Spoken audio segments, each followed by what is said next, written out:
সুপ্রিয় দর্শকবৃন্দ, আসসালামু আলাইকুম। শুরুতেই জানিয়ে দেব আজকের সংবাদ শিরোনাম, তারপরে থাকবে এ নিয়ে পুরো বিস্তারিত। বৈঠকের আগে মস্কোতে ইরান, বার্তা কি যুক্তরাষ্ট্রের জন্য? জানাবো পুরো বিস্তারিত। পরমাণু কর্মসূচি নিয়ে যুক্তরাষ্ট্রের সঙ্গে সদ্য সমাপ্ত পরোক্ষ আলোচনার পরই রাশিয়ার রাজধানী মস্কো সফরে যাচ্ছেন ইরানের পররাষ্ট্রমন্ত্রী আব্বাস আরাঘচি। পর্যবেক্ষকদের মতে এই সফরের পেছনে যুক্তরাষ্ট্রের প্রতি একটি কৌশলগত বার্তা রয়েছে। ইরানের পররাষ্ট্র মন্ত্রণালয় জানিয়েছেন, আরাঘচি চলতি সপ্তাহের শেষ দিকে মস্কো পৌঁছাবেন। দেশটির পররাষ্ট্র মন্ত্রণালয়ের মুখপাত্র ইসমাইল বাকাই 14 এপ্রিল স্থানীয় সময় বলেন, ডক্টর আরাঘচি এই সফরে পুনর্নির্ধারিত মাস্কোট আলোচনায় সাম্প্রতিক অগ্রগতি নিয়ে মত বিনিময়ের একটি সুযোগ হবে এটি। খবর এএফপি।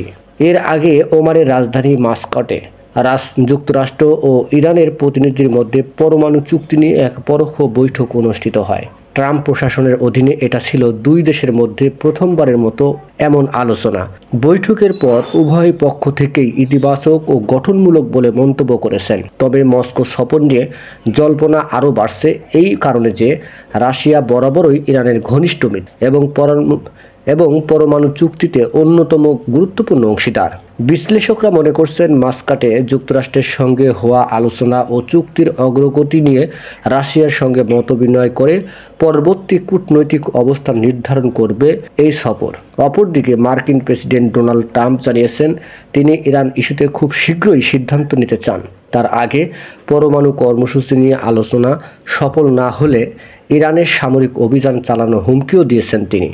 এই পরিস্থিতিতে মস্কো সফরকে যুক্তরাষ্ট্রের প্রতি ইরানের একটি বার্তা হিসেবেও দেখা হচ্ছে, বিশেষ করে তেহরান যে ওয়াশিংটনের চাপের মুখে এককভাবে সিদ্ধান্ত নেবে না এবং নিজেদের মিত্রদের সঙ্গে ঘনিষ্ঠ যোগাযোগ রেখেই এগোবে, সেটি হয়তো এই সফরের কূটনৈতিক তাৎপর্য। উল্লেখ্য, সংবাদ মাধ্যম অ্যাক্সিসেও জানিয়েছেন, 19 এপ্রিল ইতালির রোমে দ্বিতীয় সফর আলোচনা অনুষ্ঠিত হতে পারে ইরান এবং যুক্তরাষ্ট্রের।